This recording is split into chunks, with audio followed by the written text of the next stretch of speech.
Cek.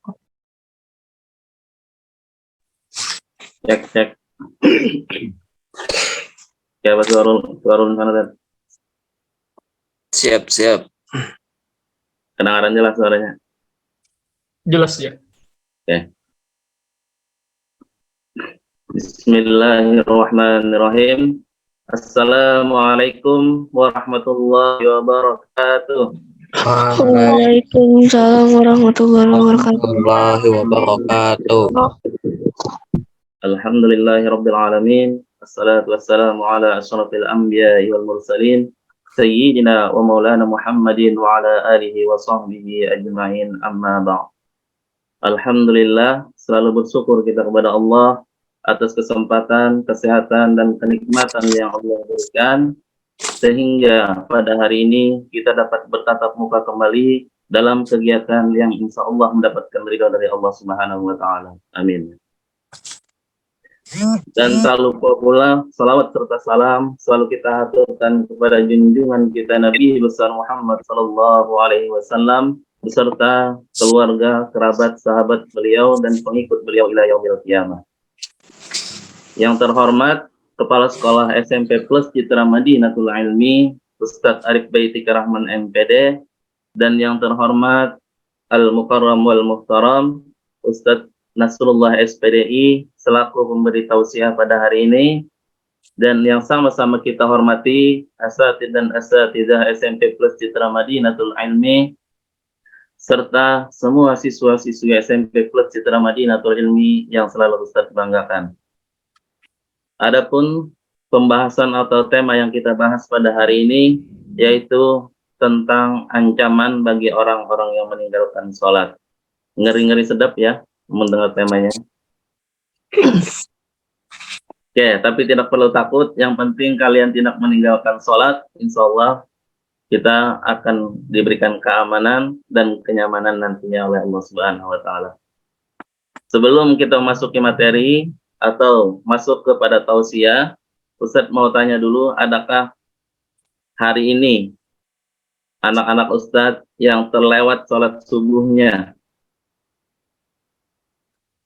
Nggak ada ya, alhamdulillah. Mudah-mudahan semua siswa-siswi SMP Plus Citra Madinatul Ilmi selalu menjaga sholatnya, tidak melalaikan sholatnya. Oke, untuk mendengar lebih jauh tentang pembahasan mengenai ancaman bagi orang-orang yang meninggalkan sholat, maka sebelumnya Ustadz minta dulu kepada anak-anak Ustadz semua agar meluruskan niatnya bahwa kegiatan kita pada hari ini dan kegiatan yang kita lakukan setiap pagi ini adalah bagian dari menuntut ilmu. Maka niatkan untuk menuntut ilmu, bersungguh-sungguh dalam mendengarkan penjelasan yang apa yang telah disampaikan oleh Ustadz atau Ustazahnya. Ya, luruskan niatnya dulu, kita menuntut ilmu, agar apa yang kalian dapatkan, pengetahuan yang kalian dapatkan, insya Allah nantinya akan bermanfaat untuk kehidupan kalian. Sebagai adab kita menuntut ilmu terhadap Ustadz atau Ustazahnya, maka Ustadz minta semua anak-anak Ustadz membuka kameranya. Kameranya dibuka ya, semuanya sebelum kita mulai. Oke. Alhamdulillah, sudah banyak yang membuka kamera. Oke, sekarang kita memasuki tema atau tausiah yang akan disampaikan oleh Ustadz Nasrullah. Siapkan kertas sama pulpennya buat meresum, karena nanti ada sesi tanya jawab di akhir Ustadz Nasrullah setelah menyampaikan tausiahnya. Oke, waktu dan tempat kepada Ustadz Nasrullah dipersilakan.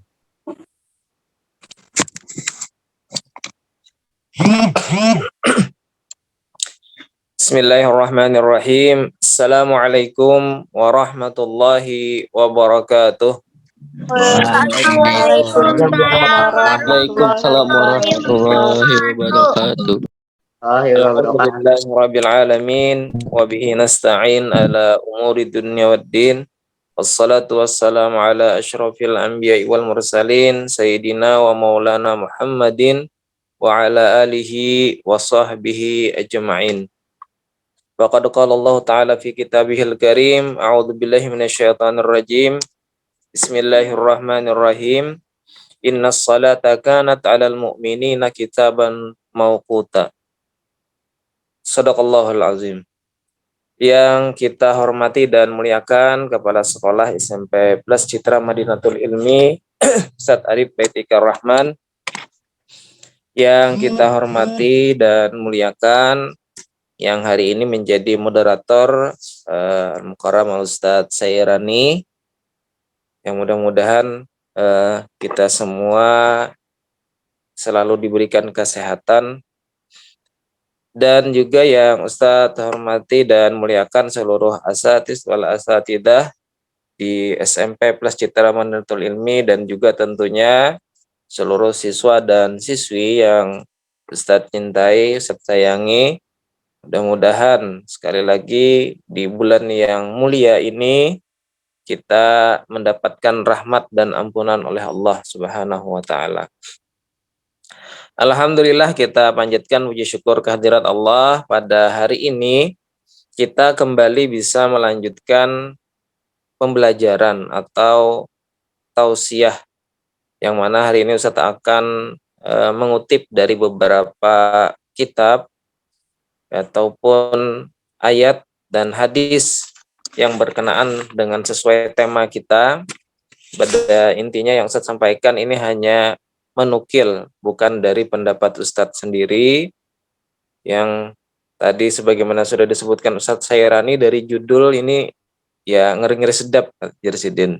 Nah betul itu. Kemudian salawat serta salam kita haturkan tentunya kepada junjungan kita Nabi besar Muhammad Sallallahu Alaihi Wasallam. Mengawali tausiah Ustadz pada hari ini sesuai dengan judul,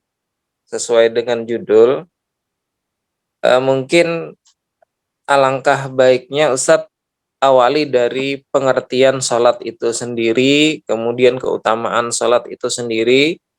Jadi itu yang akan memunculkan kenapa sampai segitunya ancaman bagi orang yang meninggalkan sholat. Nah, jadi tentunya ada hal yang menyebabkan ancaman yang Ustadz sebutkan nanti dari beberapa kitab ini menyebabkan begitu ngeri. Nah, begitu luar biasanya ancamannya bagi orang yang meninggalkan salat. Yang pertama Ustadz mengawali dari pengertian salat itu sendiri. Mungkin semua peserta tausiah pada hari ini sudah memahami apa arti itu salat, apa arti salat itu sendiri. Kalau secara bahasa, salat itu artinya doa. Nah, yang mana di sana kita memohon ampun kepada Allah, meminta perlindungan kepada Allah, komunikasi kita kepada Allah. Nah, dengan harapan semua yang kita ucapkan, kita hajatkan, itu dikabulkan oleh Allah. Nah, itu secara bahasa. Adapun secara istilah, yang mana saya kutip dari kitab Fathul Mu'in oleh Syekh Samsuddin Abu Abdillah. Nah, beliau menjelaskan pengertian salat itu dari segi bahasa tadi doa, yang kedua dari segi istilah atau menurut syara, ya itu adalah berupa ucapan, atau dalam istilah kita ada qauliyahnya, ucapan yang dibaca. Yang kedua ada pekerjaan, ada amaliyah atau perbuatan yang dikerjakan. Dalam istilah fikih ada fi'liyahnya, qauli, fi'li. Nah, ada ucapan, ada perbuatan yang dikerjakan. Nah, yang mana perbuatan tadi dan ucapan tadi dimulainya dari kita mengutarakan atau mengucapkan takbiratul ihram, Allahu Akbar. Nah, itu mulai waktu masuk dalam kegiatan sholat. Di sana meletakkan niat sholat dan seterusnya. Yang mana sudah kita bahas apa saja rukun dan ketentuan dalam pelaksanaan sholat itu di kegiatan taklim yang kita laksanakan di SMP. Jadi ketika takbir dan semua gerakan yang kita lakukan, bacaan yang kita lakukan, baik itu nanti surah Al-Fatihah, kemudian lagi gerakan rukuk, i'tidal, sujud, dan lain-lain yang merupakan bagian dari rukun sholat, sampai nanti diakhiri dengan salam. Nah, tentunya semua mencakup tadi rukun-rukun dan syarat-syarat yang sudah ditentukan dalam melaksanakan sholat. Nah, itu pengertian sholat secara syara atau bahasa dan bahasa tadi. Jadi kalau kita belum melaksanakan ketentuan-ketentuan itu, berarti kita belum termasuk menunaikan sholat tadi, atau sholatnya tidak diterima ataupun tidak sah. Nah, berarti kan nanti tergolong orang-orang yang meninggalkan sholat tadi, yang mendapatkan ancaman dari Allah. Nah, kemudian dari segi pengertian, apa sih kelebihan sholat itu sendiri? Nah, sholat ini merupakan satu ibadah yang paling utama daripada ibadah-ibadah lainnya. Dia termasuk dalam arkanul Islam, rukun Islam. Untuk rukun Islam yang pertama, syahadat. 2 kalimat syahadat, persaksian kita kepada Allah dan kepada Rasulullah bahwa kita mengimani Allah, mengimani Rasul, di mana segala perbuatan dan amal ibadah kita tanpa ada tujuan dan niat karena Allah itu batal atau tidak sah. Nah, jadi bukan dinilai ibadah. Bahkan ibadah yang sifatnya mubah, yang bukan menjadi rutinitas ibadah kita seperti bekerja, belajar, dan lain-lain, ketika kita niatkan karena Allah, maka itu dinilai ibadah. Nah, innamal a'malu binniyah. Tentunya niatnya karena Allah. Nah, jadi di dalam sholat sendiri, nah ini satu ibadah yang paling utama dibanding ibadah-ibadah lainnya. Nah, kenapa? Ustadz mengutip dari beberapa ayat maupun hadis. Yang pertama dari ayat yang Ustadz bacakan tadi. Inna sholata kanat alal mu'minina kitaban mauquta. Salat ini sudah ditentukan waktu-waktunya. Yang mana kewajibannya bagi orang-orang yang beriman yang sudah balik berakal, maka wajib melaksanakan salat.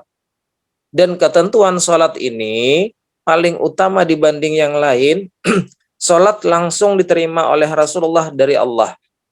Kalau kewajiban yang lainnya melalui wahyu. Tapi kalau sholat, Rasul langsung menerima perintah, yaitu melalui peringatan Isra wal Mi'raj. Nah, jadi ketika Nabi di Isra wal Mi'rajkan, oleh beliau kepada kita sebagai umatnya adalah sholat. Nah, jadi sholat itu keutamaan utamanya, dia perintahnya langsung dari Allah kepada Nabi Muhammad melalui peringatan Isra wal Mi'raj. Kemudian yang berikutnya, kenapa sholat ini lebih utama? Karena dalam ayat yang lain, nah ada yang menyebutkan, atau bisa Ustadz bacakan dalam hadis ya, saya kutip dari hadis yang diriwayatkan oleh hadis riwayat At-Tirmidzi, saya bacakan. Inna awwala ma yuhasabu bihil abdu yaumal qiyamah min amalihi, yaitu as-shalah. Nah, jadi sungguh amalan yang pertama kali nanti dihisab ketika kita menghadap Allah di hari yaumul hisab, hari penghitungan, itu adalah sholat. Jadi kalau sholatnya sudah bagus, sholatnya sudah terlaksana dengan baik dilaksanakan, maka baru dihisab amal-amal yang lain. Fa'in sholahat faqad aflaha wa anjaha. Nah, jadi kata Allah, kata Nabi dalam hadis beliau, jika salatnya baik, maka beruntunglah dan selamatlah dia. Nah, jadi ketika nanti di hari akhirat atau di yaumil hisab kita menyerahkan di hari penghitungan, yang pertama dihitung adalah sholat. Ketika sholatnya baik, maka beruntunglah kita baru bisa dihisap amal-amal yang lain. Wa in fasadat faqad khaba wa khasira. Nah, namun jika sholatnya rusak, kada dikerjakan, kada ditunaikan, maka merugi dan celakalah dia. Jadi, maka celaka bagi dirinya. Kenapa celaka? Wa in taqasa min fariidah qala rabb unzuru hal li abdi min tatawu'in fayukammalu biha man taqasa minal fariidah summa yakunu sairu amalihi ala dzalik. Nah, jadi jika dalam salat wajibnya ada yang kurang, maka Rabb atau yang maha suci lagi, maha mulia, yaitu Allah berkata, lihatlah apakah hambaku memiliki salat sunnah, maka salat wajibnya disempurnakan oleh salat sunnah tadi, lalu hisaplah seluruh amalan wajibnya sebagaimana sebelumnya. Jadi ketika tadi salatnya baik, maka ibadah-ibadah yang lain, salat sunnah, puasa, zakat, dan lain-lain baru dihisap, baru dihitung. Tapi ketika ibadah salatnya rusak, maka amalan yang lain pun diindahkan atau dianggap rusak juga jadinya.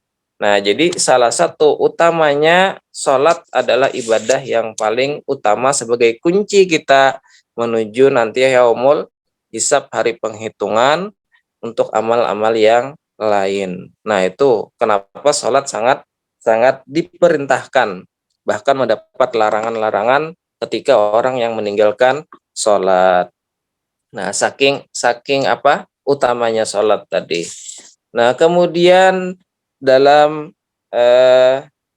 hadis yang lain, as-salatu imaduddin faman aqamaha faqad aqamaddin wa man tarakaha faqad hadamaddin. Nah, dalam dalil yang lain bahwa salat itu adalah tiangnya agama. Ketika tiangnya tadi rusak, maka agamanya akan runtuh. Nah, kalau sudah kita tegakkan salat, maka terbangunlah agama kita dengan tegak. Tapi ketika agama salatnya tadi rusak, tidak kita kerjakan, maka runtuhlah agama tersebut. Nah, jadi sebagai sebuah bangunan kalau tanpa tiang maka akan roboh. Nah, jadi utama salat tadi sebagai penopang dari keislaman kita. Makanya termasuk dalam arkanul Islam.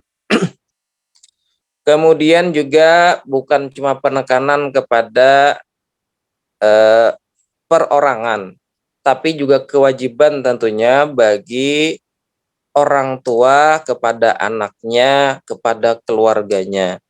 Nah, jadi mungkin bagi ayah bunda yang hari ini juga ada mengikuti kegiatan tausiah kita juga diingatkan dalam satu hadis, nah, ada yang diriwayatkan oleh Amr bin Shu'aib, nah, dari ayahnya, dari kakeknya berkata, qala Rasulullah sallallahu alaihi wasallam muru auladakum bis shalah. Nah, jadi kata Nabi perintahkanlah anak-anakmu untuk melaksanakan sholat. Jadi kita sudah punya tanggung jawab sebagai orang tua menyuruh anak-anak kita untuk sholat. Wahum abna'u sab'i sinin. Nah, jadi ketika sudah 7 tahun, maka kita sudah wajib memerintahnya untuk sholat. Apakah sebelum 7 tahun sudah dibebankan? Belum sebagai mukallaf, belum sebagai orang yang balik dan berakal, namun sudah diperintahkan untuk kita ajarkan kayak apa cara sembahyang, dibawa pergi ke masjid dan lain-lain.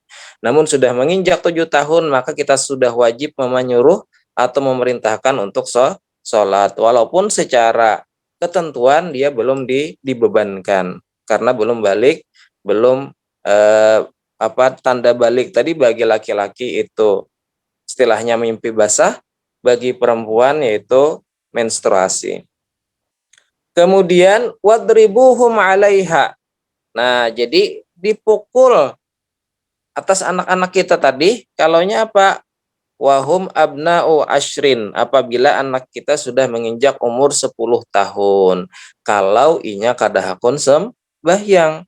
Nah, bahkan kita diperintahkan selain memerintah, kalau kadahakun juga boleh memukul orang tua. namun ada ketentuan-ketentuan seperti apa memukul orang tua kepada anak. Karena kita punya tanggung jawab. Nah, itu. Jadi dari hadis ini yang pertama bebannya kepada kita sebagai orang tua, ayah bunda semua, setiap kepala rumah tangga itu punya tanggung jawab kepada keluarganya atau rumah tangganya, anaknya, istrinya. Kemudian juga orang tua wajib menjaga dirinya, keluarganya dari api neraka tentunya. Karena salah satu utamanya penyebab masuknya ke neraka adalah meninggalkan sholat. Kemudian yang ketiga, sebagai orang tua, kepala rumah tangga kita wajib mendidik istri dan anak-anak kita dalam agama yang benar, yaitu agama Islam. Dan tentunya nanti yang paling utama selain sholat yang kita bebankan untuk kita ajarkan atau minta tolong kepada tuan guru atau dimasukkan ke pesantren atau ke sekolah-sekolah Islam buat belajar agama, paling utama adalah mengesahkan Allah dulu, ilmu yang kita dapat supaya tujuan ibadah kita betul-betul karena Allah. Nah, karena dalam satu riwayat ada cerita yang ketika ada satu anak yang dimasukkan Allah ke neraka, dia menuntut, nah wahai Allah, saya tidak sholat, saya tidak puasa dan lain-lain, ini bukan semata-mata karena saya, tapi karena tidak diingatkan, karena tidak diperintahkan oleh orang tua saya. Akhirnya orang tuanya pun ikut dimasukkan ke neraka. Nah, na'udzubillah, tsumma na'udzubillah min dzalik. Nah, mudah-mudahan itu tidak terjadi. Nah, ini beberapa keutamaan di dalam sholat. Nah, sekarang di dalam hadis yang lain, sangat banyak hadis yang menunjukkan tentang sholat ini. Nah, di antaranya keutamaan sholat adalah, nah, dalam hadis yang diriwayatkan oleh Jabir bin Abdullah, Rasulullah SAW bersabda, bainar rajul wa baina syirki wal kufri tarkus sholah. Nah, jadi pembatas antara seorang yang muslim kemudian kesyirikan serta kekafiran adalah meninggalkan sholat. Jadi kalau kita sudah hilang sholat kita tinggalkan, tidak ada batasan lagi mana yang muslim, mana yang kafir, mana yang musyrik. Jadi pembedanya hanya sholat. Jadi jangan sampai kita meninggalkan sholat. Dalam hadis yang lain diriwayatkan oleh Buraidah bin Husayb al-Aslami, nah, al-ahdul ladzi bainana wa bainahumus shalah faman tarakaha faqad kafar. Nah, perjanjian antara kami dan mereka orang kafir adalah salat. Jadi kalau salatnya tadi ditinggalkan, barang siapa meninggalkannya maka dia telah kafir. Nah, naudzubillah ya Allah, ketika kita meninggalkan salat kita tergolong orang yang kafir. Nah, di dalam kitab ada beberapa riwayat atau perkataan ulama dalam satu kitab. Jadi yang menyebabkan atau mungkin kategori orang yang meninggalkan sholat ini, yang pertama tergolong kafir ini adalah orang yang meninggalkan sholat dan meyakini bahwa sholat itu tidak wajib, menyepelekan sholat. Nah, itu termasuk orang yang tergolong kafir ketika dia meninggalkannya. Yang kedua, orang yang meninggalkan sholat namun karena malas, itu masih dapat ampunan dari Allah. Artinya belum sampai tergolong kafir, tapi bisa kategori munafik. Artinya dia bisa kembali bertaubat kepada Allah, memohon ampun kepada Allah, dan mengqada ataupun mengerjakan sholatnya. Nah, jadi mudah-mudahan kita tidak tergolong dari kedua macam ini. Namun ada orang-orang yang diperbolehkan meninggalkan sholat. Maksud meninggalkan sholat ini karena dalam satu keadaan. Di antaranya istilah rukhsah dalam Islam, yaitu perempuan yang sedang haid atau nifas. Nah, ini sudah Ustaz jelaskan kemarin di sekolah, di kelas ada materi kita tentang rukhsah. Jadi kalau orang sedang haid atau nifas itu malah hukumnya tidak diperbolehkan untuk melaksanakan ibadah sholat. Ataupun diringankan, bukan meninggalkan tapi diringankan, seperti dalam keadaan musafir yang tadinya sholatnya terpisah bisa kita gabung jadi satu sholat, tetap 2 kali salam, kemudian bisa kita ringkas atau dikasar. Nah, jadi ada hal-hal yang sifatnya diringankan oleh Allah, nah kemudian juga boleh ditinggalkan dalam satu keadaan, yaitu seperti haid dan nifas tadi. Namun, sholat ini berbeda dari ibadah puasa maupun ibadah lainnya. Kalau ibadah puasa, keringanannya itu bisa sampai boleh meninggalkan. Nah, tapi kalau sholat dalam keadaan apapun, nah ini harus tetap dikerjakan dalam satu hal. Orang misalnya dalam keadaan sakit. Nah, kalau yang puasa itu boleh tidak puasa. Kalaunya sakit berat kan kemarin saya sebutkan, karena tidak mampu boleh diganti dengan fidyah. Tapi kalau sholat ini harus tetap dikerjakan dalam keadaan apapun. Kadakawa berdiri duduk sholatnya, kadakawa duduk berbaring, kadakawa apalagi berbaring dengan isyarat mata, dengan hati. Kemudian kalau kadakawa juga disolatakan, ya Allah, artinya innalillah wa inna ilaihi rajiun. Nah, jadi dalam keadaan apapun kita tetap dibebankan untuk melaksanakan ibadah sholat. Namun ketika dalam keadaan misalnya yang tidak semampu kita, ketiduran misalnya kada sengaja lalu terlewat sholatnya, itu tetap wajib dibayar atau diqada sholatnya. Nah, itu. Nah, jadi banyak sekali hadis-hadis yang menunjukkan tentang keutamaan sholat ini. Bahkan sholat dikatakan satu ibadah yang menjadi pembatas tadi di antara orang non-muslim dan orang muslim. Jadi kalau kada sembahyang ya sama aja dengan bagiannya itu. Kemudian yang berikutnya, man tarakas shalah maktubatan muta'ammidan faqad bari'at minhu dhimmatullah. Barang siapa meninggalkan salat yang wajib dengan sengaja, maka janji Allah terlepas darinya. Jadi janji Allah tentang surganya Allah, tentang nikmat syukurnya Allah, semua menjadi hilang. Nah, hanya angan-angan, jadinya kita tidak akan mendapatkan janji-janji Allah tersebut. Bahkan kita mendapatkan siksa Allah.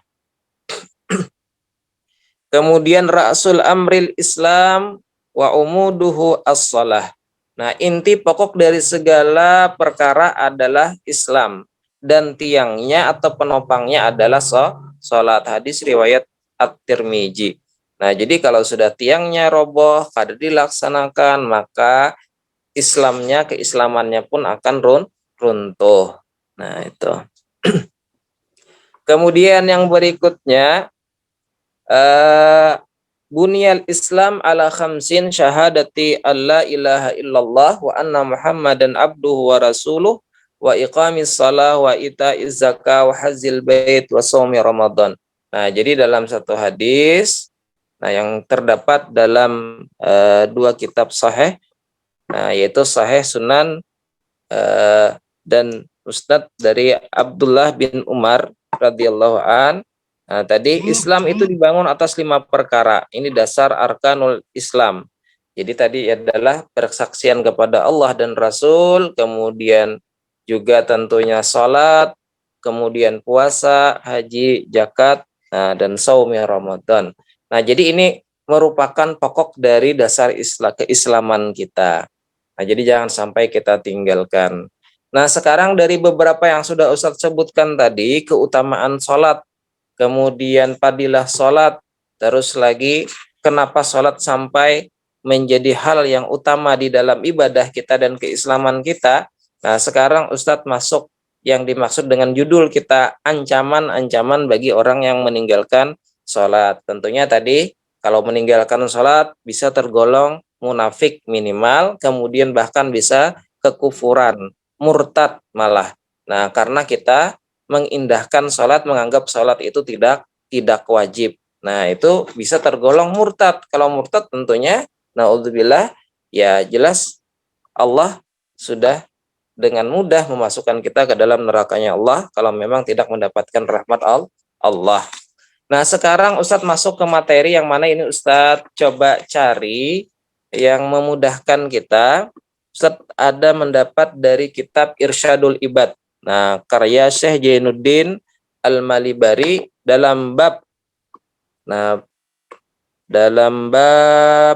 tentang sholat tadi. Nah, tentang sholat. Ada 15 macam beliau menggolongkan siksaan bagi orang yang meninggalkan sholat. Ada 15 macam. Nah, yang mana 15 macam ini ada ketika kita di dunia, kemudian ketika kita menghadapi sakaratul maut, kemudian juga ketika kita di alam kubur, kemudian ketika kita dibangkitkan. Nah, beliau membagi beberapa kategori siksa yang didapatkan. Nah, yang pertama menurut beliau dari 15 siksaan tadi, 6 siksaan itu adanya di dunia. Kemudian nanti 3 siksaan ada ketika kita meninggal dunia atau menghadapi sakaratul maut. Kemudian yang berikutnya 3 siksaan ketika di alam kubur. Dan 3 siksaan ketika kita dibangkitkan dari alam kubur. Nah, jadi yang kita masuki yang pertama 6 siksaan ketika di dunia. Yang pertama, Allah akan mencabut keberkahan umurnya. Jadi keberkahan orang yang meninggalkan sholat itu akan dicabut oleh Allah. Keberkahan umur itu seperti misalnya kehidupannya walaupun punya materi yang luar biasa banyaknya, namun segala sesuatunya tadi tidak mendatangkan kebahagiaan bagi dirinya. Punya banyak duit tapi hutang. Kemudian lagi dikejar target, tuntutan dan macam-macam. Kada berkah hidupnya, kada menjadikan kebahagiaan bagi dirinya. Nah, karena materi itu bukan segala-galanya, tapi yang kita cari adalah kebahagiaan dan kesehatan. Tentunya untuk ibadah kepada Allah. Nah, jadi keberkahan hidupnya dicabut oleh Allah. Yang kedua, dihilangkan tanda-tanda kesalehan di wajahnya. Jadi ketika orang-orang yang selalu melaksanakan ibadah sholat, ketika orang melaksanakan ibadah puasa, zakat, dan lain-lain, maka nanti punya aura yang tersendiri bagi dirinya. Nah, dia dimuliakan bukan cuma nanti di akhirat kelak, tapi juga di dunia. Ustadz, ketika misalnya pergi makan di warung, ada orang yang lihat kita, tahu-tahu dibayarin misalnya. Nah, itu punya keberkahan bagi kita. Nah, dan tanda-tanda kesalehan itu terlihat jelas di wajah kita secara kada langsung. Kemudian yang ketiga, segala amal baiknya tidak akan mendapatkan pahala. Dia melaksanakan ibadah haji, melaksanakan puasa Ramadan, zakat, dan lain-lain. Tapi ternyata yang didapatkan hanya kewajiban yang gugur, namun pahalanya hangus, habis. Nah, seperti kemarin sudah saya sebutkan pembatal-pembatal sholat, di sana memang tidak termasuk yang membatalkan sholat, yang membatalkan puasa itu meninggalkan sholat. Tapi ketika sholat ditinggalkan, maka pahalanya hangus. Di sisi lain kita berdosa, di puasa kita tetap sah, kada batal, namun pahala puasanya hilang. Yang kita dapatkan hanya haus dan dahaga. Kam min shaimin laisa lahu min siyamihi illal ju'i wal atas. Berapa banyak orang yang berpuasa namun ternyata puasanya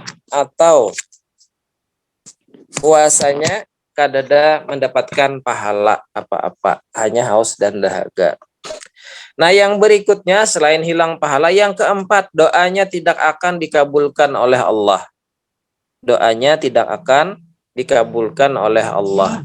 Jadi kita berdoa, kata Allah, dijanjikan akan dikabulkan, namun tentunya dikabulkan oleh Allah dengan cara yang bermacam-macam.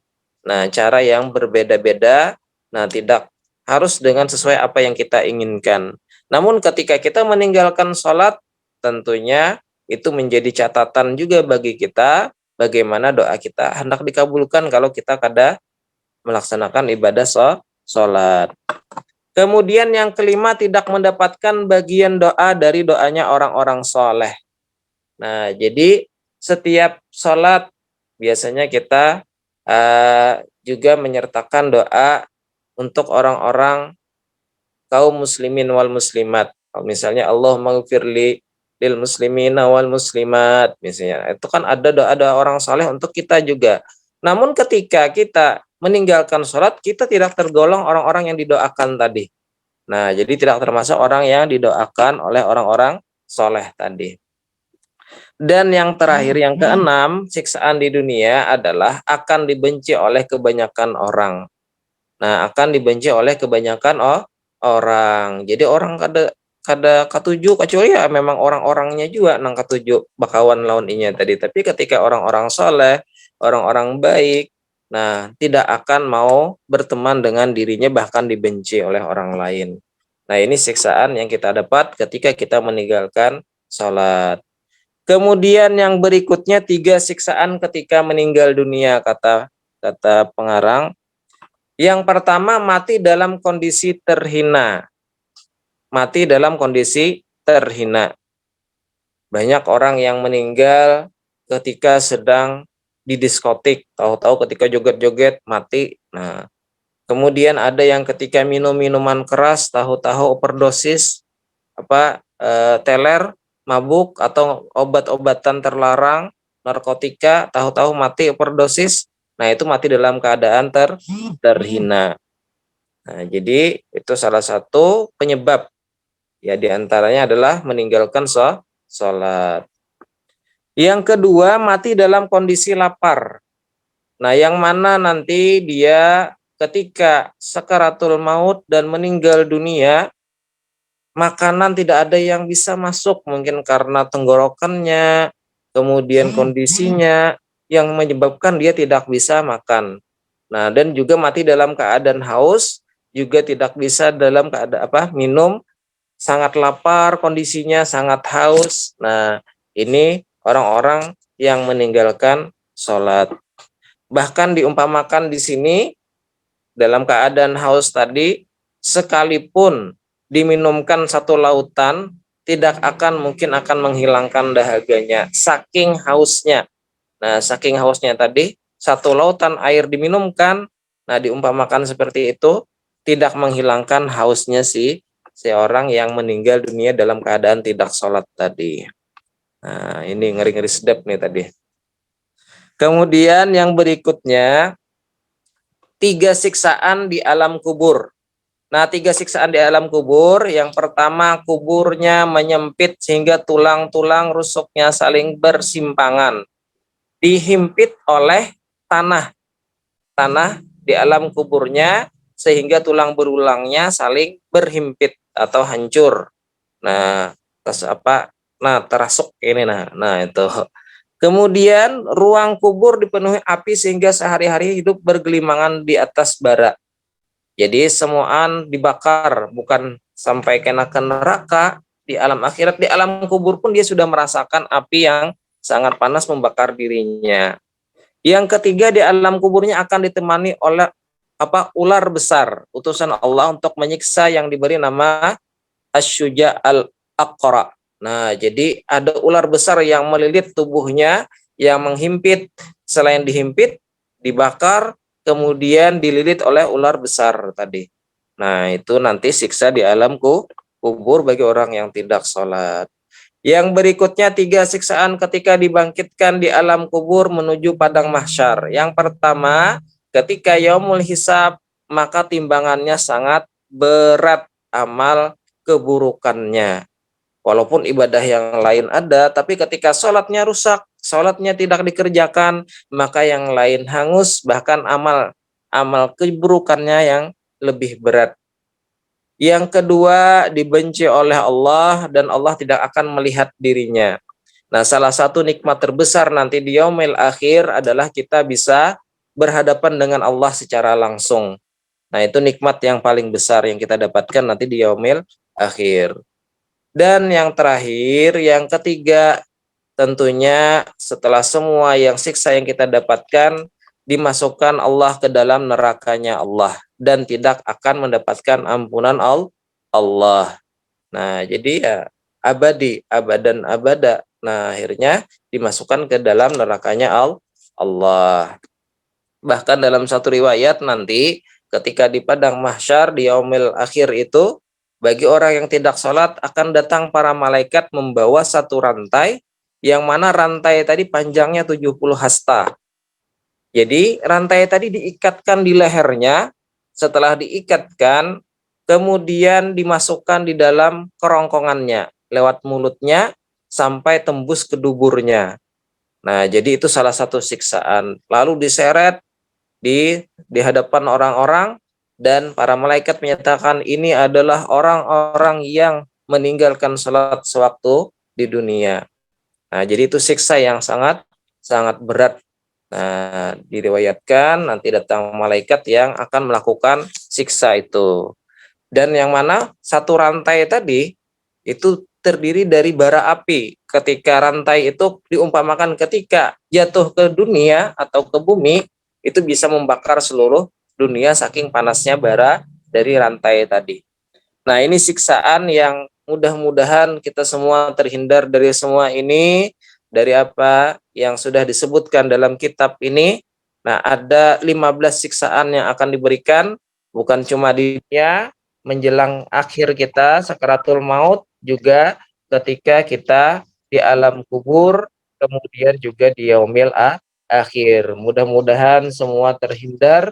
Nah, jangan sampai ini terjadi kepada kita, keluarga kita, guru-guru kita, dan semua yang kita sayangi. Nah, mungkin ini yang dapat Ustadz sampaikan. Mudah-mudahan ini bisa menjadi motivasi kita semua untuk tidak meninggalkan sholat. Dan bagi yang meninggalkannya pun dalam keadaan lupa, dalam keadaan ketiduran, dan lain-lain, nah mudah-mudahan bisa mengqada sholatnya tadi. Jangan sampai pada dikerjakan sholatnya, bahkan ditinggalkan. Nah, jangan sampai, mudah-mudahan kita tidak tergolong orang-orang yang sudah disebutkan tadi. Sekian dari Ustadz akhiri, bila taufiq wal hidayah. Wassalamualaikum warahmatullahi wabarakatuh.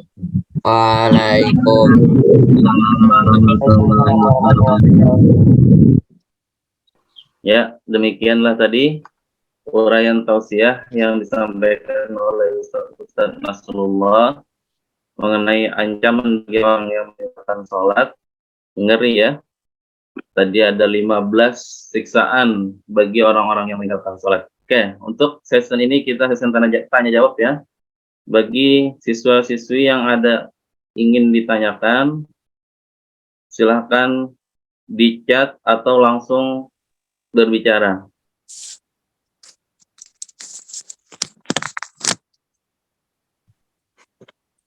Adakah dari siswa kelas 7, kelas 8, kelas 9? Oke, ini ada di kelas 7.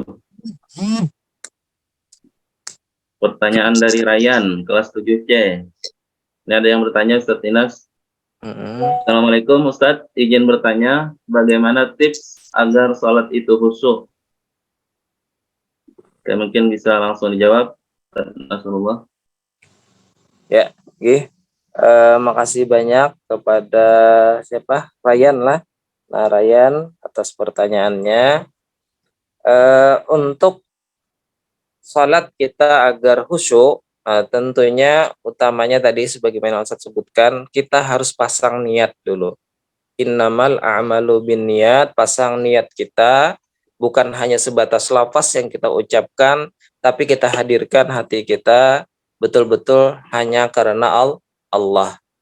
Jadi ketika kita sudah meniatkan fardhal lillahi ta'ala, keparduan yang kita laksanakan ini karena Allah, nah maka tujuan utama kita hanya kepada Allah, jangan kepada yang lain. Kita berupaya kayak apa caranya supaya dalam pikiran kita fokus kepada salat yang kita kerjakan. Nah, ini sebatas yang Ustadz bisa jawab lah. Nah, kemudian di antara upaya kita dan yang mana sudah diajarkan para guru-guru Ustadz, sebelum melaksanakan salat kita memohon perlindungan kepada Allah. Jadi sebelum kita melafazkan niat sholat, di antara yang bisa kita baca agar kita dilindungi dari was-was syaitan yang mengganggu kita ketika sholat adalah membaca surah An-Nas. Qul a'udzu birabbin nas, malikin nas, ilahin nas, min syarril waswasil khannas. Nah, jadi ada nanti setan yang mengganggu kita, membuat kita was-was dalam diri kita dan ibadah kita. Nah, kita minta perlindungan kepada Allah untuk supaya dalam sholat kita betul-betul nanti hadir hati kita kepada Allah dalam keadaan khusyuk. Nah, jadi kita hilangkan dulu semua pikiran kita tentang hal-hal yang lain, kita fokuskan betul-betul karena Allah. Nah, jadi ketika kita sudah bersiap sholat, nah jadi kita berupaya kayak apa caranya menghilangkan pikiran-pikiran di luar sholat. Nah, mungkin itu yang bisa Ustadz jawab dari yang Ustadz mampu. Selebihnya mungkin nanti bisa para asatiz yang lain kalau ada yang bisa menambahkan. Oke. Ya, itu ya, Ryan. Jawaban tentang pertanyaannya bagaimana agar sholat khusyuk. Oke, kemudian kita lanjut ke pertanyaan dari Arfafian Arijal, kelas 8A. Assalamualaikum Ustadz. Izin bertanya, jika seseorang menjadi kafir karena meninggalkan sholat, apakah orang tersebut taubatnya diterima oleh Allah? Itu pertanyaan Ustadz. Iya. Untuk pintu taubat itu selama nyawa kita belum meninggalkan dari jasad kita atau roh kita belum meninggalkan jasad, belum terjadi sakaratul maut tadi, Allah insya Allah akan selalu menerima taubat kita. Jadi ketika kita sudah meninggalkan sholat, tentu yang utama adalah kita bertaubat kepada Allah, taubatan nasuha, dengan catatan yang pertama menyesali atas perbuatan yang kita lakukan, memohon ampun kepada Allah, kemudian membayar apa yang sudah kita langgar dengan cara tadi sholatnya kita ganti atau kita qada. Nah, kita qada. Bahkan bagi yang orang tua yang sudah sakit, misalnya kada kawal lagi bangun, kemudian kada mampu lagi sholat dalam alam bawah sadar sidin. Nah, itu kita sebagai keluarga berupaya kayak apa caranya membayar apa yang sudah ditinggalkan beliau. Nah, yaitu dengan cara nanti ada istilah, kalau di kampung Ustadz biasanya istilah hilah. Nah, behilah itu ya tadi membayar, ada cara-cara tertentu yang kita laksanakan supaya paling tidak usaha ikhtiar kita, sholat yang ditinggalkan oleh orang tua kita tadi diampuni oleh Allah. Nah, jadi paling kadang kita mengupayakan itu. Adapun masalah dosa apa yang seberat dosa apapun yang kita lakukan di dunia, insya Allah selama masih ada waktu sebelum terjadinya sakratul maut, roh kita meninggalkan dari jasad, maka itu masih ada pintu ampunan rahmat Allah itu masih terbuka. Yeah. Ya, Arfafian, untuk pertanyaannya bahwa ampunan Allah itu sangat luas, sebesar apapun dosa kita insya Allah akan diampuni oleh Allah. Yang penting kita bertaubat dengan taubatan nasuha. Oke, kemudian lanjut pertanyaan dari Anissa, kelas 8C. Namun sebelumnya Ustadz minta untuk teman-teman yang lain tidak meninggalkan Zoom dulu ya. Ustadz lihat sisa 132 orang, sekitar 30 orang udah keluar dari Zoom. Sebelum Ustadz suruh keluar Zoom, anak-anak tetap bertahan di Zoom ya. Oke, kita lanjut ke pertanyaan Anissa, kelas 8C. Ustadz, ulun izin bertanya, untuk waktu mengqadha sholat itu boleh kapan aja Ustadz? Waktu mengqadha sholatnya Ustadz? Oh, okay. Untuk qadha sholat itu disegerakan lebih baik. Misal kita ketinggalan sholat zuhur. Nah, ketinggalan sholat zuhur atau ketinggalan sholat asar misalnya. Maka kita segerakan saja nanti ketika sholat maghrib sekaligus mengqada sholat asar, kemudian seterusnya. Jadi kada ada ketentuan sholat itu dikerjakan kapanpun boleh, namun diusahakan sebisanya kalau bisa tidak setelah sholat asar. Walaupun ada yang menyebutkan tetap boleh karena ada sebab. Nah, seperti kayak habis asar itu kan kalau sholat sunat tidak diperbolehkan, haram. Seperti setelah sholat subuh tidak diperbolehkan. Nah, namun kalau itu ada sebab seperti kifayah, sholat fardu kifayah itu diperbolehkan. Namun sifatnya qada sebenarnya kan ada sebab juga nih karena kita sebelumnya ketinggalan. Nah, jadi bisa saja nanti kita menunggu setelah sholat maghrib. Nah, jadi seperti itu. Jadi kada ada ketentuan batasan kapanpun kita boleh melakukan untuk qada sholat tadi. Namun diupayakan tidak setelah sholat asar maupun setelah sholat subuh. Karena nanti jadi fitnah bagi yang lain. Oh, kenapa melaksanakan sholat setelah sholat asar? Nah, jadi sangkaan yang macam-macam. Nah, itu mungkin Ustaz. Iya, oke. Terima kasih, Ustaz. Oke, itu tadi ya, Anissa. Mudah-mudahan bisa dipahami. Kemudian lanjut ke pertanyaan Rizky Adil Mulyadi. Jika seseorang tidak melaksanakan sholat dalam jangka waktu yang lama, bagaimana cara seseorang itu untuk menghilangkan dosa-dosanya tersebut? Ya, jadi tadi sudah saya sebutkan untuk sholat ini kadada istilah lunas kalaunya memang kada dibayar. Nah, jadi harus dibayar, yaitu dengan cara diqada. Berapa tahun dia meninggalkan, seitu juanya mah membayarnya.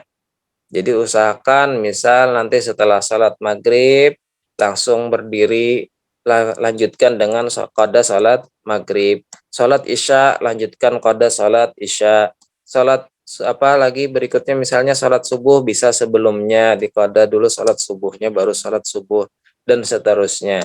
Jadi untuk qada ini berapa yang kita tinggalkan seitu juga kita membayar qada salatnya. Kada ingat Ustadz? Ya seingatnya. Berapa misalnya sebulan, 2 bulan, setahun.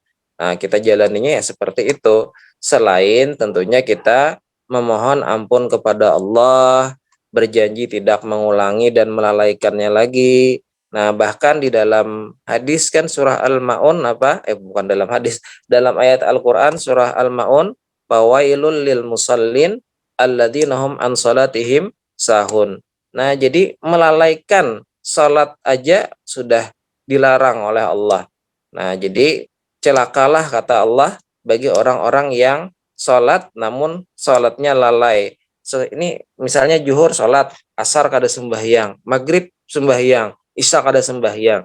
Nah, itu namanya lalai dalam salatnya atau kelupaan karena disengaja lupa, adalah sengaja lupa.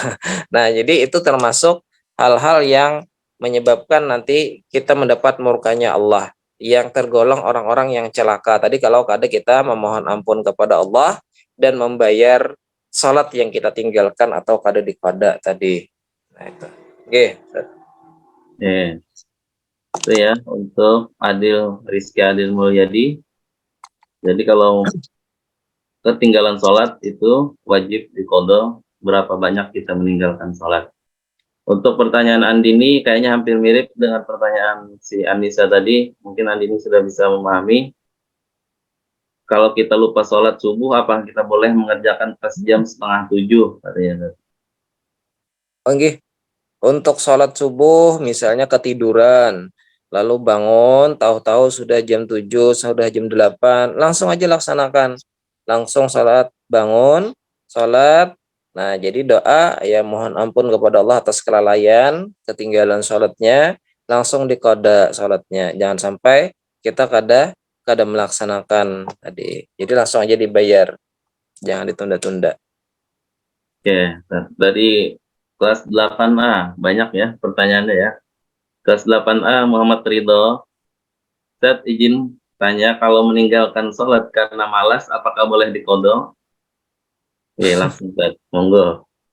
Iya, karena malas, maksudnya sengaja meninggalkan lah, itu kah?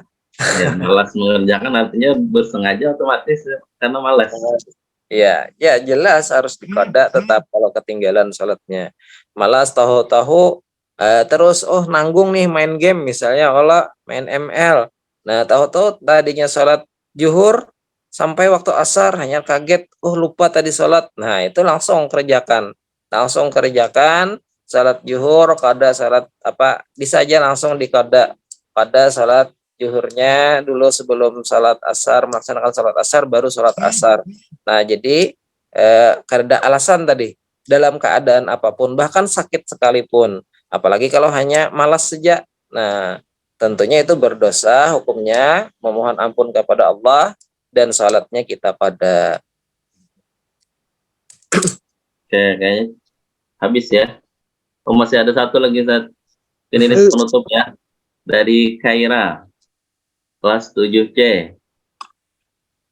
Saat kita meninggalkan sholat, saat sebelum balik, apakah saat kita sudah balik tetap harus diqadha sholat yang tertinggal tersebut? Ketika Ya, belum balik, meninggalkan sholat, apakah harus diqadha juga ya? ya, terhitung kewajiban sholat itu yang sifatnya tadi yang menjadi beban bagi diri seseorang muslim, ya syaratnya adalah mukallaf. Mukallaf itu adalah orang yang sudah balik dan berakal. Orang yang sudah mimpi basah bagi laki-laki dan bagi perempuan sudah menstruasi datang bulan. Maka kada ada lagi alasan untuk meninggalkan sholat. Adapun sebelumnya, sebelum dia balik dan berakal, misalnya masih usia 7 tahun, tadi 8 tahun, sholat yang ketinggalan itu tidak perlu diqada, itu sifatnya belum dibebankan kepada dirinya. Karena bagi orang yang belum balik dan berakal, itu belum gugur kewajiban sholat atau bukan termasuk syarat wajib sholat itu. Oke, jadi kada perlu. Yang perlu dikada tadi adalah ketika sudah berusia balik dan berakal tadi, maka wajib dikada ketika ketinggalan. Oke. Ya, itu ya, Kaira ya. Jadi untuk sebelum balik itu tidak perlu diqadha sholatnya, karena belum ada kewajiban untuk sholat. Oke, kayaknya itu pertanyaan penutup. Penutup ya, Oke. Demikianlah tadi tausiah mengenai ancaman bagi orang yang meninggalkan sholat. Luar biasa penjelasan Ustadz Nasrullah, sangat detail, sangat rinci mengenai sholat. Ustadz sempat menyimpulkan bahwa sholat itu adalah sangat penting dalam kehidupan kita dan itu adalah paling utama. Yang pertama dihisab adalah sholat nantinya di alam kubur atau di alam akhirat. Kemudian jika meninggalkan sholat tadi ada 15 ancaman, 15 siksaan yang akan didapatkan. Baik di dunia menjelang sakaratul maut, di alam kubur, dan di yaumil hisab, kemudian yaumil akhirah atau di alam akhirat. Yaitu tempat terakhirnya adalah neraka abadan abada bagi orang yang meninggalkan sholat dengan sengaja. Oke, itulah tadi tausiah yang bisa disampaikan. Mudah-mudahan ilmunya bisa diamalkan, bisa menjadi pengingat untuk diri kita dalam kehidupan sehari-hari agar tidak meninggalkan sholat. Karena ancaman sholat, ancaman Allah bagi orang yang meninggalkan sholat itu sangat pedih ya. Oke, demikian tausiah hari ini. Ustadz sebagai MC atau pembawa acara memohon maaf apabila ada kesalahan, baik disengaja ataupun yang tidak. Ustadz akhiri wabillahi taufiq wal hidayah. Wassalamualaikum warahmatullahi wabarakatuh. Waalaikumsalam warahmatullahi Tidak Nah, keluar, tidak keluar jangan dulu meninggalkan ya. dulu, jangan meninggalkan Karena dulu, saat foto dulu. ini kita foto bersama dulu. Yalah, siapa hadap semua ke HP atau ke laptopnya. Silahkan, hadap, open cam semua.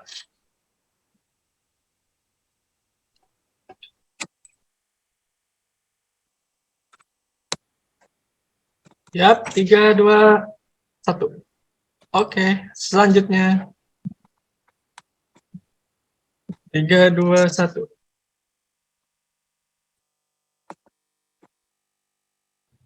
Ya, sudah selesai sesi ambil fotonya. Silahkan meninggalkan Zoom dan melanjutkan aktivitas kalian. Makasih Ustaz. Makasih, Ustaz. Ustaz. Ustaz. Assalamualaikum. Waalaikumsalam.